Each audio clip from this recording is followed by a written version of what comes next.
어제 문재인 대통령의 국회 시정연설 과정에서 국민의힘 의원들이 시위를 한 것을 놓고 오늘 여야가 한마디씩 공방을 주고받았습니다. 먼저 들어보시고 가겠습니다. 어제 시정연설을 위해 국회를 찾은 문재인 대통령을 향한 국민의힘의 고성 집단 시위, 이건 누가 보더라도 썩 보기 좋은 모습이 아니었습니다. 어떻게 보면 국회의 품격을 스스로 훼손한 것이 아닌가 하는 생각이 들어서 깊은 유감의 말씀을 드립니다. 대통령께서 말씀하시는 협치는 청와대나 민주당이 하는 일을 그저 따라주면 협치이고 그렇지 않으면 협치가 아니라는, 우리는 협치할 생각이 많은데 야당이 동의하지 않는다는 정치적 프로파간다로 쓰는 걸로 밖에 여겨질 수가 없습니다.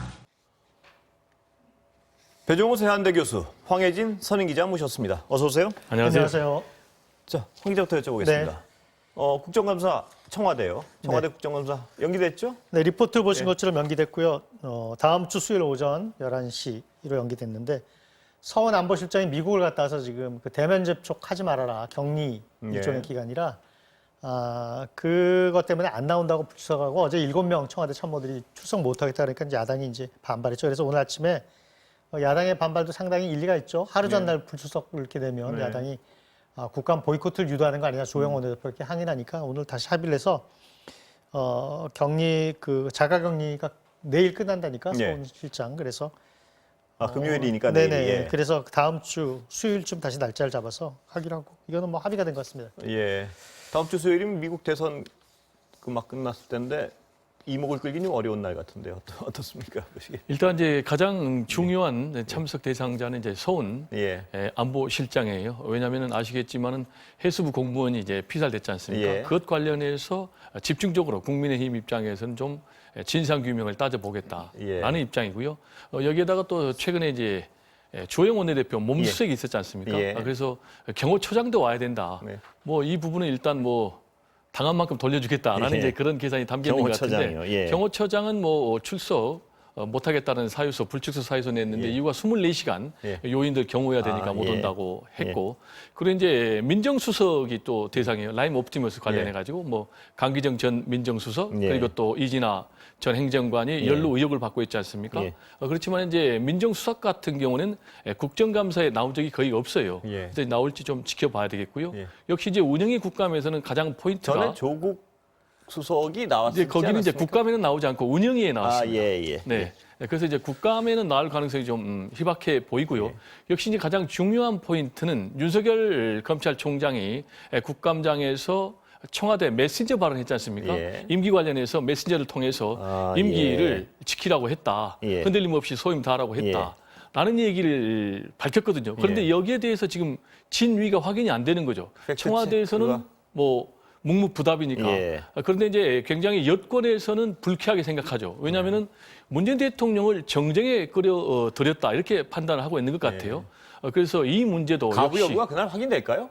관계자의 전화 통해서 제가 볼 보세요? 때는 뭐 옥신각신 서로 설랑설레 정쟁만 계속될 것 같습니다. 청와대가 예를 들어 분명한 어떤 팩트에 대한 가부를 청와대가 밝힐 가능성은 없는 건가요? 예를 들어 청와대가 이제 그 문제를 밝히게 되면요, 다시 청와대 입장에서는 이제 정쟁에 끌려 들어가는 이제 그런 모양새가 되고요. 밝힐 가능성은 별로 지금 없다는 이제 말씀이시군요. 그렇습니다. 아시겠지만은 그럼 누가 물러나야 되냐, 누가 책임져야 되느냐. 그래서 지금 국민의힘에서는 양쪽을 다 해임하든지 추미애, 윤석열 또는 한쪽을 해임해라 이렇게 공격을 하고 있거든요. 그래서 그 문제가 다시 그 문제까지 연루되니까 청와대에서는 제가 볼 때는 NCND 노코멘트로 대응할 것 같습니다. 하나, 그 두 가지 좀 여쭤보겠는데 황 기자께 좀 여쭤보겠습니다. 하나는 그렇다면 그 양쪽 중 한쪽을 해임하라는 주장, 국민의힘의 주장이고요. 또 여당 내에서도 해임 건의안 올려야 된다는 주장이 있고 어떻게 보세요? 그 윤석열 총장에 대한 해임 건의를 하자는 건 사실인 건데 소수 의견이죠. 민주당 안에서도 다수 의견은 아니고 윤석열 검찰총장에 대한 압박으로 보여지고요. 임기가 사실은 내년 7월까지인데 이것저것 다 따지면 한 6개월 정도 남은 셈이라 임기 한 2개월 전부터는 후임을 구하고 그러니까 그 6개월 동안 빨리 해임해서 6개월 빨리 물러나게 한들 그게 정치적 부담만 커지고 윤석열 검찰총장의 그 정치적 무게감, 체급만 높여주는 것 같아서 사실은 압박이죠. 그리고 무력화시키는 압박이라 실제로 해임 잠시 건의까지는 속보 좀 전해드리겠습니다. 더불어민주당 네. 정정순 의원 체포동의안 가결됐다는 소식입니다. 167명이 찬성했다고 합니다. 네. 예. 지금 저 잠깐 설명을 드리면 예. 오늘 국민의힘이 표결에 불참했죠. 예. 표결에 불참한 건 혹시라도 통과가 되면 같이 뒤집었을까 뒤집었을까 봐. 봐 방탄국회 그래가지고 민주당한테 떠넘긴 거예요. 니네 당 의원이니까 너희가 알아서 예. 처리하세요. 우리는 빠지겠어요. 그래가지고 사실은 자율 참가였는데 사실 안 가겠다는 얘기는 저 민주당 의원들이 굉장히 압박이 심하죠. 예. 정성순 의원이 뭐 그 자기 부당함을 호소하면서 편지도 보내고 그랬는데 그럼에도 불구하고 민주당 안에서 그렇게 떳떳하면 검찰 조사는 받았어야 되는 받아야죠. 건 아니냐. 예. 조사도 한 번도 안 받고 출두도 안 그렇죠. 하면서 억울하다고 호소하는 게 말이 되냐. 그래서 오늘 혹시라도 굉장히 지금 찬성표가 많잖아요. 저렇게 보면. 그래서 예. 원내대표단이 뭐 부결표가 혹시 나올까 봐 굉장히 그 단속을 세게 했다는 얘기가 저게 있어요. 만약에 부결됐으면 여론의 역풍이 간단치 않았을 텐데요. 그렇습니다. 예. 심각하죠. 네. 예. 계속해서 지금 뭐 여당도 그러고 야당도 그러고 지금 뭐 탈당 사태가 일어나고 있지 않습니까? 예. 또 제명 사태도 일어나고 예. 있지 않습니까? 처신이 굉장히 불량한 국회의원들이 많았지 예. 않습니까? 그래서 이번에 정정순 의원 같은 경우도 민주당으로서는 큰 짐이었어요. 예. 그래서 이제 민주당에서는 체포 동의안을 국회에서 표결 처리하는 것 자체도 큰 부담이기 때문에 자진해서 검찰에 출석하라라고 여러 차례 권고를 했지만은 결국 이제 본인이 거부해가지고 예. 국회에서 이제 체포 동의안이 처리가 됐는데 통상 역대적으로 보면은 이 체포 동의안이 국회 표결로 처리된 적이 상당히 힘들어요. 예. 지금 보니까 지금까지 뭐 한 55건 있는데 처리된 건이 한 20%가 안 돼요. 예. 그럼 나머지는 다 뭐 부결되거나 자동 폐기됐단 말이에요. 자동 폐기라는 건 뭐냐면 이제 국회에 보고된 지 24시간 지나서 72시간 이내에 처리가 되지 않으면 예. 자동 폐기가 되거든요. 근데 대부분 이제 국회의원들이 동업자 의식을 갖고 있어요. 예. 그래서 실제로 지난번 국회에서는 뭐 염동열, 홍문종 이런 사람 같은 경우도 국회 체포 동의안이 넘어갔지만은 결국 이제 본회의에서 표결해가지고 부결이 됐거든요. 특히 이제 염동열 의원 전 의원 같은 경우는 민주당에서 권고당론으로 해서 표결 처리해라라고 했음에도 불구하고 40명 이상의 이탈표가 나왔거든요.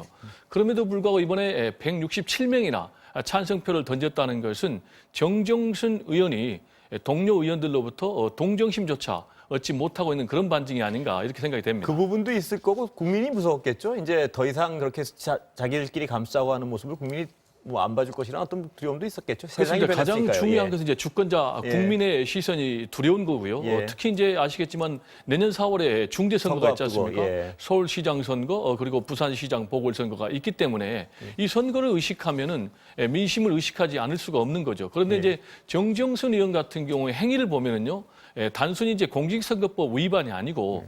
불법 정치자금을 수수해가지고 정치자금법 위반 혐의로 또 지금 조사를 받고 있고 예. 또 하나는 이제 선거운동 종사자들 같은 경우에 개인정보를 활용을 했다고 그래가지고 예. 이제 개인정보보호법 위반이거든요. 그래서 이 세 가지 관련해서 혐의를 받고 있기 때문에 이게 그냥 넘어가기는 좀 어렵다라는 이제 판단을 한 것 같고요. 본인도 정상적으로 검찰 출두해서 수사를 받게 되면은 혹시 구속될 수도 있다라는 우려 때문에 네. 이렇게 계속해서 국회를 방탄 삼아서 검찰 소환 조사를 거부해 온 것 아니냐 이렇게 분석이 됩니다. 예.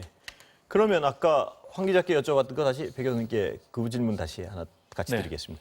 국민의힘은 추미애 장관이나 윤석열 총장이나 둘 중에 하나 해임해야 된다고 주장하고 있고 아니면 하여튼 그리고 여당 내에서도요 일부 청와대가 더 이상 반감만 하고 있어서 안 된다는 주장도 있고요. 어떻게 보십니까, 배 교수님은? 지금 이제 말씀하신 대로 예. 윤석열 총장에 대한 해임 건의안은 여야 모두에서 나오고 있거든요. 예. 특히 이제 여당 내에서 강력하게 목소리가 나오고 있고 앞으로 더 커질 가능성이 있는데 아시겠지만 임명권자는 대통령이에요. 예. 그러나 대통령 입장에서는 임기가 보장된 현직 검찰총장을 해임할 경우에 사실 정치적- 본인의 예. 타격이 돌아오는 거죠. 말씀하신 대로 뭐 정치적으로 곤란해지고 그리고 임기를 보장하지 않았다는 그런 문제에 직면할 수 있고 예. 또 하나는 본인이 인사를 했지 않습니까? 그럼 인사를 잘못한 건 아니냐라는 예. 이제 그런 그건 걸 이미 자인하기 들어간 거 때문에 아닌가요, 근데?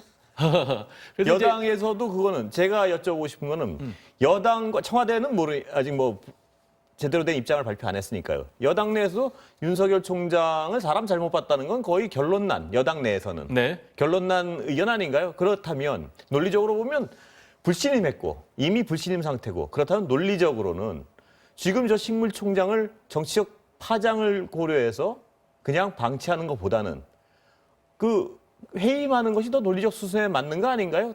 어떻습니까? 그런 목소리가 해임을 요구하는 여당 의원들의 목소리가 나오고 있는 거죠. 그러나 여당 의원의 입장하고 청와대 문재인 대통령 입장하고 다른 거죠. 왜냐하면 문재인 대통령이 윤석열 검찰총장을 해임할 경우에 아까 제가 말씀드린 대로 왜 검찰총장의 임기를 보장하지 않느냐.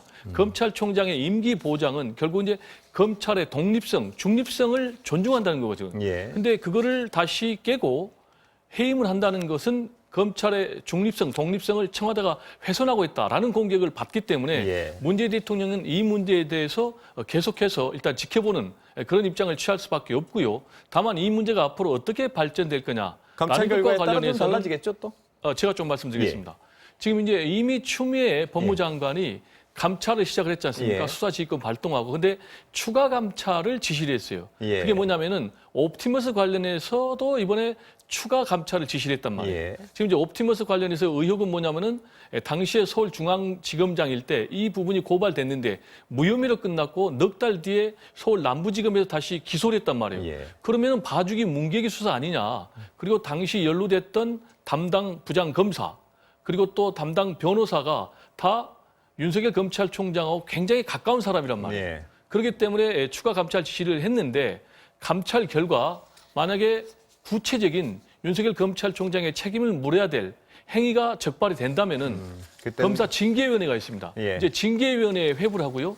그리고 징계위원회에서 다시 해임을 건의할 수 있는 그런 상황이 있기 때문에 제가 볼 때는 정치적인 절차보다는 이런 적법 절차, 검찰법에 따른 규정의 절차를 거쳐서 해임 건의안을 추진나갈 가능성이 높다 이렇게 전망을 해봅니다. 어떻습니까? 황 기자 보시기에도 감찰 결과에 따라서는 해임 가능성이 있다고 보시는 건가요? 어떻습니까? 감찰 결과를 봐야 되죠. 일단. 감찰 결과가 검찰의 정치적 중립성, 독립성, 그러니까 검찰총장 임기를 보장한 원칙에 어긋난 사안이 나올 경우에는 해임할 수 있는 거죠. 그때 해임건이.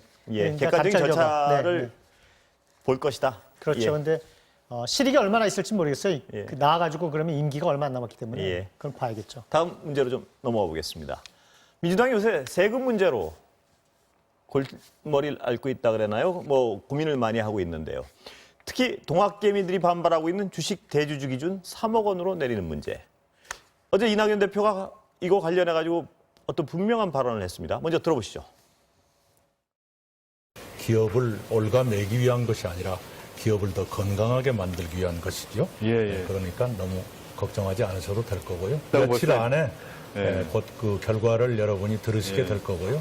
방향은 여러분께서 걱정 안 하셔도 될 거다. 이 말씀. 다시 한번. 자, 홍 기자께 여쭤보겠습니다. 이 정부 안대로 하지 않겠다 이런 얘기 같은데 분명히 이건 뭐 동학개미들 그 약간 비판적 여론을 의식한 것 같습니다. 어떻습니까? 저 부분은 당에서 일단 현행 10억 원, 대주주 기준 10억 원을 유지할지는 모르겠으나 지금 정부에서 주장하는 3억 원으로 지금 내리게 돼 있죠.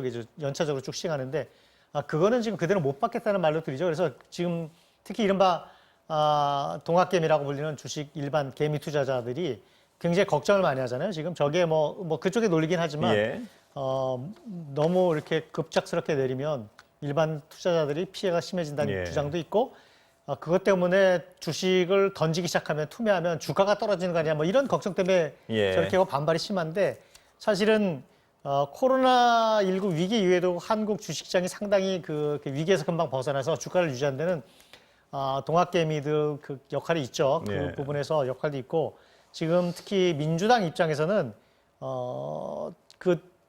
동학개미 투자자들의 여론을 무시했다가는 상당히 좀 뭐랄까 그 반발 선거 앞두고 그런 것도 좀 걱정이 되고 문재인 대통령도 그 부분에서 뭐 동학개미 투자자들한테 청와대에서도 뭐 우리 주식시장을 바치는데 상당히 뭐 공헌을 했다 이런 것도 있으니까 저 부분은 아마 홍남기 부총리가 3억 원 주장하고 그런 걸 상당히 좀 그대로는 안 갈 것 같다. 그러니까 이낙연 대표가 저 정도 얘기하는 거 보면 상당히 뭐 당의 주장이 많이 반영될 것으로 지금 얘기를 하는 거죠. 여론의 눈치를 좀 본 것 같은데요. 그 어떻습니까? 지금 이제 이낙연 대표 행보를 보면요, 굉장히 실용주의적으로 가고 있어요. 그리고 합리적 개혁, 또 합리적 진보의 길을 가고 있지 않습니까? 또 본인이 언론인 출신이고 그리고 이제 무엇보다도 가장 중요한 건 선거예요. 예. 정당은 표로 먹고 살기 때문에 아까 제가 말씀드린 대로 내년 4월 재보선 선거 결과가 대선으로까지 이어지기 때문에 굉장히 중요한 건데 지금 이제 수도권 민심이 만만치 않아요. 부동산 문제라든지 여기에다 대고 지금 또 세금을 주식에다도 부과를 강화를 하게 되면은 특히 이제 4050이 지금 핵심 민주당 지지 세력이거든요. 지금 이 발언이 어디서 나왔냐면 4050 특별위원회에서 나왔거든요.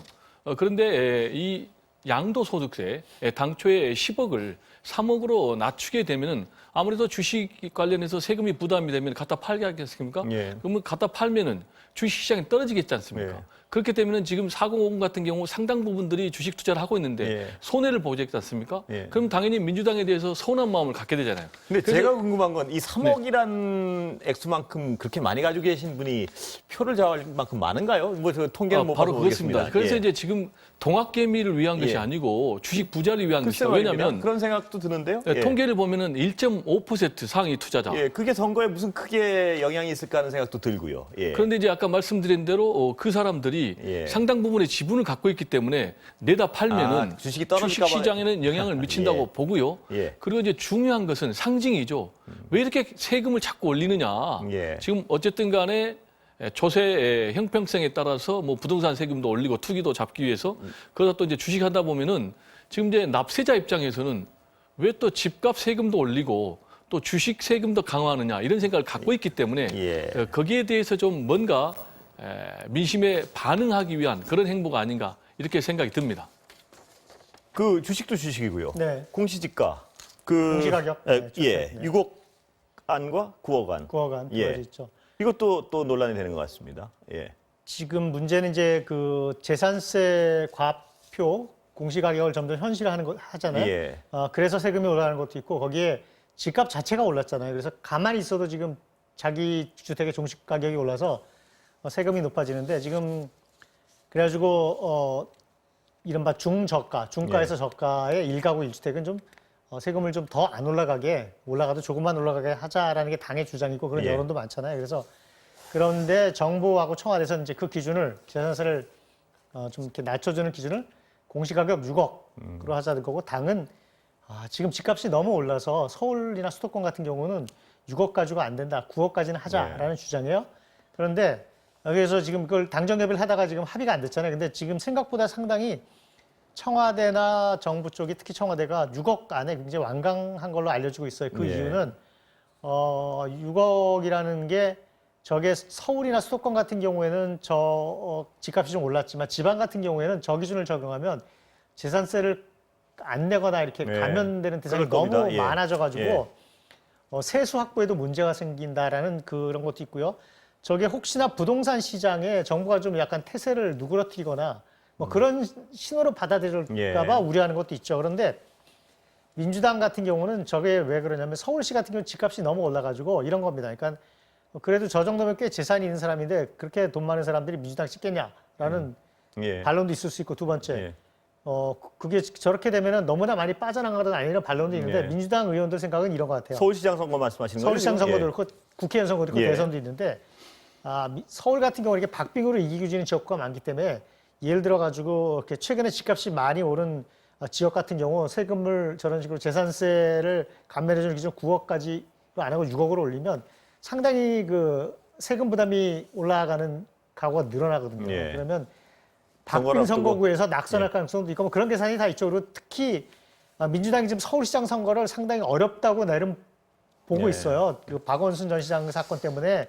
성추행 의혹 사건 때문에 벌어진 데다가 이 부동산 문제 때문에 선거가 물론 지금 민주당이 4050 30대까지 그 상당히 그 문재인 대통령에 대한 지지 기반이 뭐 굉장히 뭐랄까 이게 단단한 측면은 있긴 하지만 그럼에도 불구하고 저거를 선거가 이렇게 낙관적이지 않다는 주장을 많이 합니다. 그래서 그것 때문에 그런 걱정들이 있어가지고 지금 현실론으로 가자는 거고 청와대는 이게 부동산 시장에 사인이 안 좋을 수 있다 그래서 완강하고 뭐 그런 상황이에요. 배 교수님 보시기엔 어떻습니까? 지금 황 기자 설명하셨는데 서울시장 선거를 염두에 뒀다는 거는 틀림없죠. 틀림없는 사실일 것 같은데 국정 철학이나 조세정의 이런 측면에서는 결코 또 바람직하지 않다는 지적이 없을 수 없는 것 같고요. 어떻게 보십니까? 그렇습니다. 그러니까 이제 현실론하고 원칙론하고 부딪힌 거는 틀림없어요. 그래서 소득 있는 곳에 과세했다라는 게 예. 이제 조세 정의 원칙 아니겠습니까? 예. 그래서 이제 그런 원칙에 좀 어긋난다라는 것. 그리고 이제 두 번째로는 조세 형평성의 문제예요. 예. 아까 말씀드렸듯이 동학개미를 위한 감세라면은 그 부분을 이해할 수 있겠지만은 주식 투자 상위 1.5%만 해당이 되니까. 예. 그래서 당초에는 정부는 이제 3억으로 낮췄는데 지금 이낙연 대표 같은 경우 작은 희망이나 드리겠다. 그래서 제가 볼 때는 한 5억 정도로 예. 절충할 가능성이 그러니까 높고요. 아까 제가 여쭤봤지만 네. 3억이나 5억씩 주식 투자를 하는 사람들이 그 비율이 얼마나 될까 하는 궁금증이 일단 있는 근데 겁니다. 이제 예. 아까 말씀드렸듯이 이 당은 선거라는 이 현실을 무시할 수 없기 때문에 예. 뭔가 유권자들 향해서 우리는 당신들의 애로사항에 최선을 다하고 있습니다. 예. 라는 이제 제스처 또는 메시지를 던져야 될 수밖에 없고요. 그리고 이제 말씀하신 대로 지금 1가구 1주택, 서민주택 관련해서도 지금 9억 이하냐, 6억 이하냐 예. 가지고 이제 당과 정부가 달라요. 지금 이제 정세균 국무총리는 6억 이하까지를 대상으로 보고 있고 그래서 뭐 몇 퍼센트 감세해 줄지 모르겠지만 50%까지 재산세를 뭐 깎아주자 이렇게 하고 있는데 지금 당에서는 9억까지를 얘기하고 있거든요. 그러면은 공시지가 9억일 경우에는 실제로 보면은 시가로는 한 12억, 13억 되니까 대부분 종부세 대상자다. 그래서 이제 앵커께가 말씀하신 대로 그러면 이 사람들이 무슨 서민주택이냐. 그리고 이게 무슨 조세정이 어긋나냐라는 그런 문제도 있기 때문에 이것 관련해서도 제가 볼 때는 당이 더 고민을 해서 결과물을 내놓지 않을까 이렇게 결코 생각이 쉬운 됩니다. 문제는 아닌 것 같습니다. 이게 네, 매우 어려운 문제죠. 예, 그 선거 앞두고 저렇게 세금 문제를 가지고 표 계산하는 모습이 결코 바람직하지도 않을 수 있고요. 그러나 현실적으로는요, 공시지가가 올라가면 또 재산세도 올라갈 수밖에 예, 없지 않습니까? 예.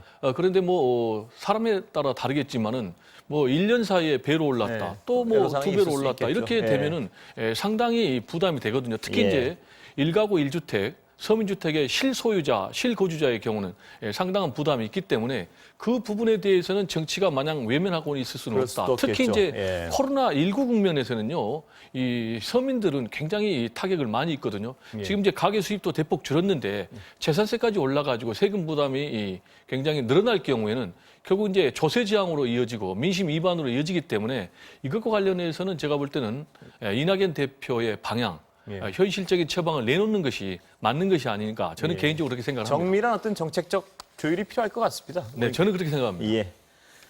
다른 얘기 좀 여쭤보겠습니다. 네. 김종인 비대위원장이요, 야당. 그 얘기를 여쭤보는데 발언부터 좀 들어볼까요? 어제 한국노총을 찾았는데요.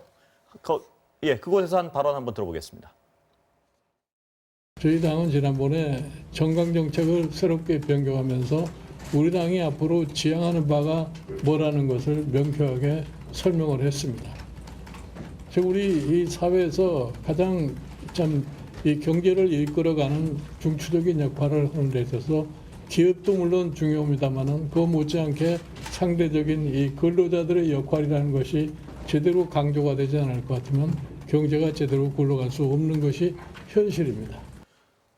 자, 보셨지만 보수 야당으로서는 약간 어떤 어울리지 않은 발언일 수도 있는데 김종인 비대위원장의 그동안 행보로 보면 일관된 어떤 발언이고. 보수 야당 예. 대표가 그 노조를 찾아가는 건 굉장히 드문 일이죠. 예. 잘 보기 드문 모습인데 한국노총이 그리고 사실 민주당과 정책 협약도 하고 뭐 민주당의 의원도 있고 지금 그렇잖아요. 그래서 예.